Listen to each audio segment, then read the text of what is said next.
जेठानी की नई बहू। देवरानी हमेशा अपनी जेठानी से जलती रहती है और उसे हर वो चीज़ वैसी ही चाहिए होती है जैसी जेठानी के पास है। जेठानी की बहू आती है जो सर्वगुण संपन्न होती है, जिसकी वजह से देवरानी को जलन होती है।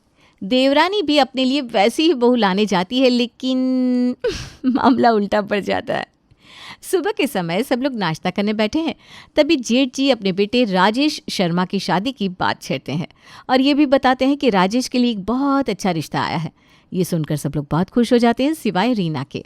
अरे सुनो सब लोग, मैं सोच रहा था कि राजेश की अब शादी की उम्र हो चुकी है और राजेश अच्छा खासा जॉब भी करता है, तो क्यों ना हम उसकी शादी के बारे में सोचें। हाँ बेटा, तुम्हारी बात बिल्कुल बराबर है। मैं भी तुमसे राजेश की शादी के बारे में बात करने ही वाला था। हाँ राजेश के पिताजी, अब राजेश की शादी की उम्र तो हो चुकी है। अरे मुझे तो कुछ औरतें पूछ भी रही थी, अगर राजेश की शादी करानी है तो उनके पास बहुत अच्छे रिश्ते भी हैं। उसकी कोई ज़रूरत नहीं है माँ, मेरे एक दोस्त की तरफ से एक बहुत अच्छा रिश्ता आया है। आप लोग कहे तो हम लोग लड़की देखने जा सकते हैं। वो तो मुझे कह रहा था कि इस रविवार अगर मुमकिन हो तो लड़की देखने आ जाओ। अरे तो देर किस बात की बेटा, चलो चलते हैं इस रविवार को लड़की देखने। किसी को कोई दिक्कत तो नहीं है ना? रीना बैठे बैठे बात सुन रही थी लेकिन कुछ कहती नहीं। राजेश बेटा, तुम्हें रविवार को फुर्सत तो है ना? हाँ दादाजी, मुझे फुर्सत है, हम चल सकते हैं लड़की देखने। ठीक है, तो इस रविवार का पक्का कर लेते हैं। रविवार का दिन आता है, सब लोग लड़की देखने जाते हैं। सबको लड़की पसंद भी आती है। लड़की सुंदर और सुशील होती है, तोल मोल के परिवार से होती है। दोनों परिवारों में काफ़ी चीज़ें एक जैसी होती है। जल्दी ही शादी तय हो जाती है और कुछ दिन के बाद नई बहू मतलब कि रीना की जेठानी की बहू घर में आ जाती है। रीना सोचती है कि जेठानी और उसकी बहू में आपस में बनेगी नहीं, लेकिन ऐसा कुछ नहीं होता। उल्टा जेठानी और उसकी बहू दोनों की आपस में खूब जमती है। नई बहू जानकी घर में सबका ध्यान भी अच्छे से रखती है और जल्द ही सब लोग उसके बारे में अच्छी अच्छी बातें करने लगते हैं। एक दिन सास ससुर और रीना सोफे में बैठकर जानकी के बारे में बातें कर रहे थे। सास ससुर तो जानकी की बहुत तारीफ कर रहे थे और ये बात रीना को पसंद नहीं आती। सुरेश की माँ सीमा की बहू कितनी समझदार है, घर का सारा काम कितने अच्छे से करती है, हमारा भी कितना ध्यान रखती है, किसी को नाराज़ नहीं करती। जी बिल्कुल ठीक कहा आपने, इतने कम समय में उसने पूरे घर को अपना सा बना लिया। सच में बहुत भाग्यशाली है सीमा सुरेश, और हम भी, जो कि हमें इतनी सर्वगुण संपन्न बहू मिली है। रीना पास में बैठकर सुन रही थी और सीमा पर जल भी रही थी, क्योंकि सीमा को इतनी अच्छी बहू मिली है जिसकी तारीफ घर में सभी लोग कर रहे हैं, लेकिन वो कुछ कहती नहीं। बेचारी दिन भर कितनी मेहनत करती है, सीमा को तो कुछ शिकायत का मौका ही नहीं देती। बराबर कहा आपने, सुबह से लेकर शाम तक पूरा दिन काम में लगी होती है, सबको खुश रखती है। सच में बहू हो तो ऐसी। अब रीना से और बर्दाश्त नहीं होता और वो जलन में आकर गुस्से से जानकी के बारे में उल्टा फुल्टा बोलने लगती है। ससुर जी, अभी तो वो काफ़ी नहीं है, ज़्यादा तारीफ करके चने के झाड़ पर चढ़ाने की ज़रूरत नहीं है उसे। देखना थोड़े ही दिन में अपने असली रंग दिखाने शुरू कर देगी। तुम तो कुछ भी कहती हो रीना, मुझे तो उसका स्वभाव बहुत समझदार लगता है। खाक समझदार, ये आजकल की लड़कियां हैं ना, इनके नखरे आपको पता नहीं सासू माँ। अभी ऐसा दिखा रही है कि समझदार है, सबको संभाल लेगी, लेकिन कुछ ही दिन में हमें पता चल जाएगा कि सच में ऐसी है भी या नहीं। तब देखेंगे सीमा दीदी को कैसा लगता है। लेकिन तुम सीमा की इतनी फिक्र क्यों कर रही हो?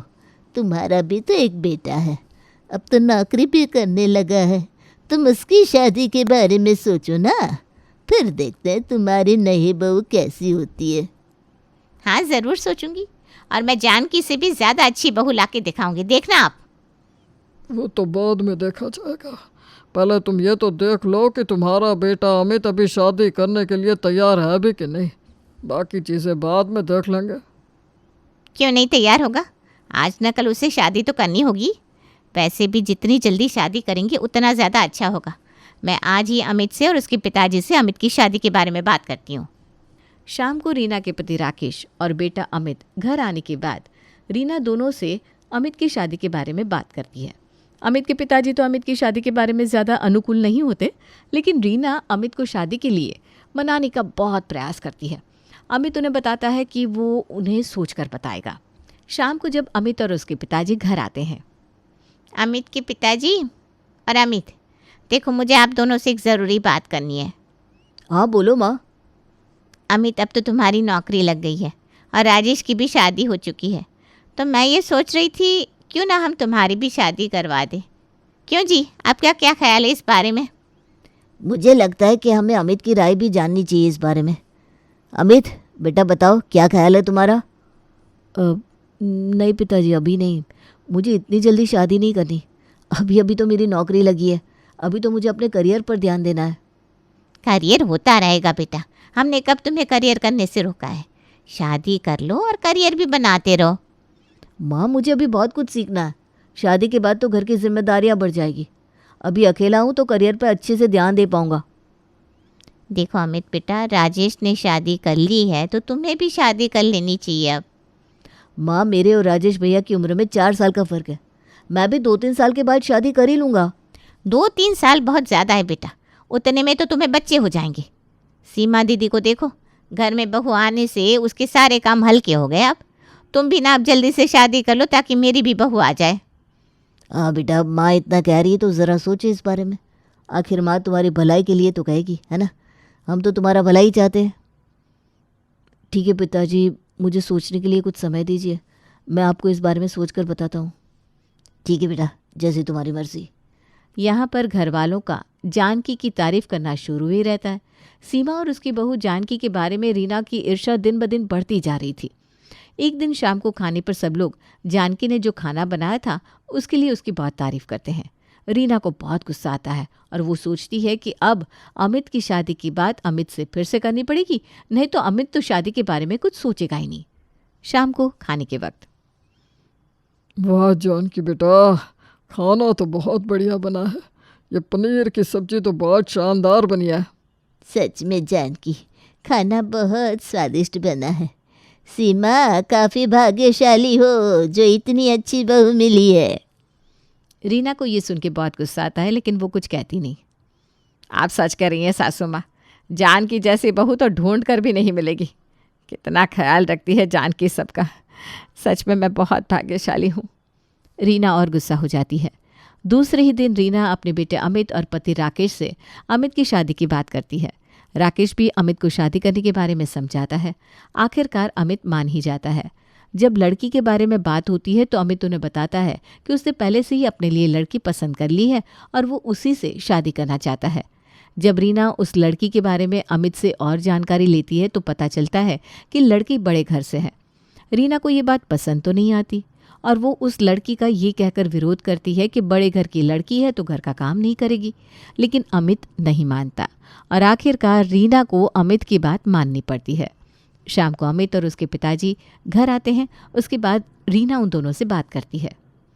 अमित, क्या सोचा है तुमने? अब किस बारे में माँ? तुम्हारी शादी के बारे में। पता नहीं माँ, अभी तक ऐसा कुछ खास सोचा नहीं मैंने। देखो बेटा अमित, अगर तुम्हारी माँ इतना कह रही है तो मुझे लगता है तुम्हें शादी कर लेनी चाहिए। ठीक है माँ, मैं कर लेता हूँ शादी, लेकिन लड़की मेरी पसंद की होगी। ठीक है, मैं आज से ही तुम्हारे लिए लड़की देखना चालू करती हूँ। हाँ हाँ बेटा, तुम्हारी पसंद की लड़की से ही शादी करना, हम मना नहीं करेंगे। अरे आप लोग समझे नहीं, मेरी एक दोस्त है प्रिया, मैं उसे काफ़ी टाइम से जानता हूँ और मैं उसी से शादी करना चाहता हूँ। हम दोनों ने मिलकर शादी करने का फैसला लिया है। हैं? तो तुमने लड़की पहले से ही देख रखी है?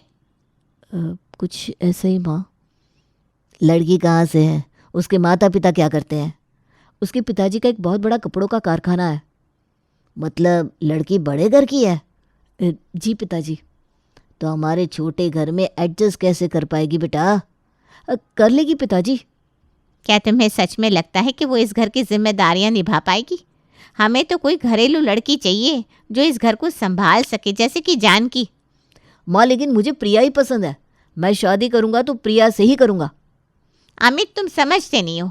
उसके घर का माहौल अलग होगा। उसके घर में न जाने कितने सारे नौकर चाकर होंगे छोटे मोटे काम करने के लिए। उसे तो इन सब की आदत हुई होगी। हमें ऐसी लड़की नहीं चाहिए भाई। माँ प्रिया मन की बहुत साफ है, उसे घर के लोग बहुत पसंद है। कुछ दिनों में वो घर का काम भी सीख लेगी। अमित बेटा, तुम जितना सोच रहे हो ये इतना आसान नहीं है। हाँ बेटा, हम कोई अच्छी घरेलू लड़की देखते हैं तुम्हारे लिए, उसी से शादी कर लो तुम। माँ, तुम चाहती हो कि मैं शादी करूं या नहीं? अरे बिल्कुल चाहती हूँ बेटा, लेकिन कुछ नहीं। मैं अगर शादी करूंगा तो प्रिया से ही करूंगा, बाकी किसी और से मैं शादी नहीं करूंगा। तो ठीक है बेटा, कर लो प्रिया से ही शादी। तुम प्रिया से कहकर उसके माता पिता से मिलने का समय तय कर लो, फिर हम आगे की बात करते हैं। ठीक है, धन्यवाद पिताजी।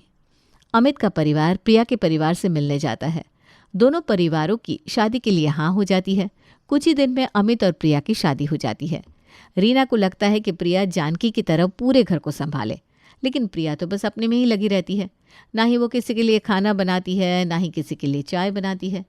एक दिन जब प्रिया बाहर बाजार में जाती है तो रीना को लगता है कि प्रिया घर के लिए रोज़ का सामान वगैरह लेकर आएगी, लेकिन ऐसा कुछ नहीं होता। वो तो सिर्फ अपने लिए शॉपिंग करके आती है। इस पर रीना प्रिया पर थोड़ा गुस्सा हो जाती है। प्रिया, बाजार गई थी क्या तुम? जी सासू माँ, थोड़ी शॉपिंग करनी थी बाजार में। अच्छा, और क्या क्या लाई हो? कुछ खास नहीं, मेरे लिए नया ड्रेस, एक नई साड़ी और नए सैंडल्स। और घर के लिए क्या लाई? घर के लिए क्या लाना था? आपने तो बताया नहीं था। अरे बताना क्यों चाहिए? तुम इस घर की बहू हो, तुम्हें पता होना चाहिए। जानकी को देखो कैसे सब काम अच्छे से करती है। ठीक है, अगली बार ध्यान रखूंगी। तुम्हें घर के कामों में ज़्यादा हाथ बटाना चाहिए, तभी तो पता चलेगा कि घर में कौन सी चीज़ें लानी पड़ेगी, जैसे जानकी करती है। जी सासू माँ, ठीक है। रोज शाम को जानकी सुरेंद्र और लता को उनके कमरे में जाकर चाय देकर आती और फिर उसके बाद बाहर बैठे सीमा और रीना को चाय देती। लेकिन एक दिन जानकी कहीं बाहर गई थी तो प्रिया सबको चाय लाकर नहीं देती। जानकी बाहर जाते वक्त प्रिया को बताकर जाती है कि सबको 4 बजे चाय देनी होती है। रीना भी उस पर गुस्सा हो जाती है, क्योंकि अब ये प्रिया का काम था सबको चाय देना। रीना और सीमा ये भी बातें करती है कि कैसे जानकी को कोई भी बात बतानी नहीं पड़ती और प्रिया को हर चीज़ बतानी पड़ती है। रीना को यही लगता रहता है कि प्रिया जानकी की तरह बर्ताव करे। तब सीमा उसे समझाती है कि क्योंकि प्रिया बड़े घर की बेटी है, उसे समय लगेगा घर के काम सीखने में। शाम का समय होता है। रीना और सीमा बाहर बैठकर सब्जियां साफ कर रहे थे। अरे चाय का समय हो गया है, जानकी ने अभी तक चाय नहीं लाई, ना ही उसने सासू माँ और ससुर जी को चाय दी। अरे मैं तो भूल ही गई, जानकी तो बाहर गई हुई है ना। लेकिन उसने प्रिया को सबको चाय देने के लिए तो कहा था। कहाँ है प्रिया? रीना गुस्सा हो जाती है और प्रिया को आवाज़ देती है। प्रिया, कहाँ हो तुम? प्रिया कमरे से बाहर आती है। क्या हुआ सासू माँ, आपने मुझे बुलाया? अरे जानकी ने तुम्हें सबको 4 बजे चाय देने के लिए कहा था ना। 4:30 होने को आए, अभी तक चाय नहीं आई। ससुर जी और सासू माँ भी चाय का इंतज़ार कर रहे होंगे। कहाँ है चाय? तुम जानती हो इस घर में सबको 4 बजे चाय की आदत है। जानकी कभी भी सबको 4 बजे चाय देना नहीं भूलती। तुम्हें हर चीज़ 2-2 बार क्यों बतानी पड़ती है? वो सासू माँ, मैं भूल गई थी, मैं अभी चाय बना कर लाती हूँ। क्या कर रही थी तुम अपने कमरे में?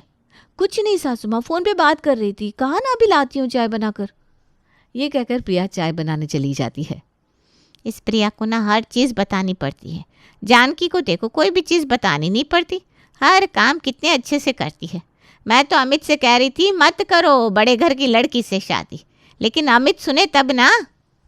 कोई बात नहीं रीना, प्रिया अच्छी लड़की है, थोड़े लाड़ प्यार में पली है ना, तो नए घर में एडजस्ट होने में उसे थोड़ा ज़्यादा टाइम लगेगा। अरे भाई, कितना टाइम लगेगा? जब देखो तब कुछ ना कुछ बहाने। तुम उसकी तुलना बार बार जानकी के साथ मत करो। जानकी एक अलग लड़की है, हमारे जैसे ही घर में पली बड़ी है, इसलिए उसे घर के संस्कार के बारे में ज़्यादा पता है। तुम प्रिया को थोड़ा समझाओ, थोड़ा टाइम दो। उतने में रीना और सीमा की सासू माँ लता आ जाती हैं। अरे भाई, तुम दोनों यहाँ बैठी बैठी क्या कर रही हो? कुछ नहीं सासू माँ, थोड़ा काम कर रहे थे।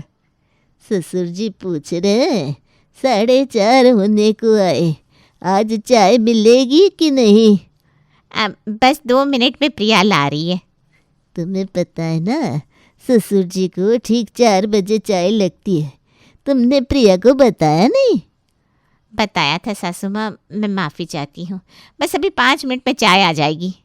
ठीक है, मैं तुम्हारे ससुर जी को बता के आती हूँ। 2 दिन बाद सुबह का नाश्ता रीना की बेटी कुसुम और प्रिया को मिल के बनाना था, लेकिन प्रिया अपने कमरे से बाहर ही नहीं आती। उसकी नींद लग जाती है। कुसुम को अकेले नाश्ता बनाना पड़ता है। इस पर रीना वापस गुस्सा हो जाती है। कुसुम नाश्ता बना के बाहर बैठती है। उतने में रीना आती है। क्या हुआ कुसुम, ऐसे क्यों बैठी हो? नाश्ता बना के हो गया क्या? और प्रिया कहाँ है? अभी तक नाश्ता ही बना रही है क्या? नहीं माँ, मुझे अकेली को ही नाश्ता बनाना पड़ा। क्यों, प्रिया नहीं आई तुम्हारी मदद करने? नहीं माँ, वो नहीं आई। क्यों, उसे क्या हुआ? पता नहीं माँ। तुमने उसे बुलाया कि नहीं? आवाज़ दी लेकिन वो आई नहीं। मुझे लगा थोड़ी देर में आ जाएगी, लेकिन वो नहीं आई। फिर मैंने उसके मोबाइल पे कॉल भी किया रसोई से, लेकिन उससे कॉल उठाया ही नहीं। पता नहीं क्या कर रही है, शायद अभी तक सो रही है। इस लड़की का क्या करूँ समझ में नहीं आ रहा। सोचा था अमित की शादी करा दूंगी तो जान की जैसी बहू मिलेगी और फिर सीमा दीदी को बराबर से दिखाऊंगी, लेकिन ये तो चक्कर उल्टा ही हो गया। यहाँ तो हमें ही से बार बार झेलना पड़ रहा है। ये भी तो गलत है ना माँ। तुमने सीमा चाची को नीचा दिखाने के लिए अमित भैया की जल्दी शादी करवा दी। अब थोड़ा समय दो प्रिया भाभी को इस घर के नियम समझने को। अरे बहुत समय दे चुकी हूँ, और कितना समय दूँ? उसे थोड़ा प्यार से समझाओ ना, वो अच्छी लड़की है, समझ जाएगी। उतने में प्रिया आती है। मुझे माफ़ करना कुसुम, मैं ना आज ज़्यादा जल्दी उठ गई थी, लेकिन थोड़ा समय था तो मैं थोड़ा लेट गई और फिर ना मेरी नींद लगी। माफ़ कर देना। कोई बात नहीं भाभी, मैंने आज के लिए नाश्ता बना दिया है।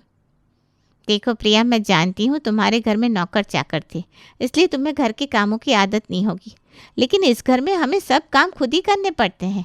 हर सदस्य को एक जिम्मेदारी दी गई है और लोग उसे प्यार से निभाते भी हैं। इसी से घर में सुख शांति और खुशी बनी रहती है। मैं जानती हूँ सासू माँ, मैं मेरे मायके में भी थोड़ा बहुत काम करती थी, अपनी माँ का हाथ बटाती थी, तो मुझे इन कामों की थोड़ी बहुत आदत है। ये तो काफ़ी अच्छी बात है। मैं यहाँ पर भी ना पूरी कोशिश कर रही हूँ। थोड़ा समय लगेगा लेकिन मैं कर लूँगी। कोई गलती हुई तो आप मुझे ज़रूर डांटें, मैं बुरा नहीं मानूंगी। मैं पूरी कोशिश करूँगी कि इस घर के नियम और संस्कारों का पालन करूँ। ठीक है प्रिया बेटी, और मैं इसमें तुम्हारी पूरी मदद करूँगी।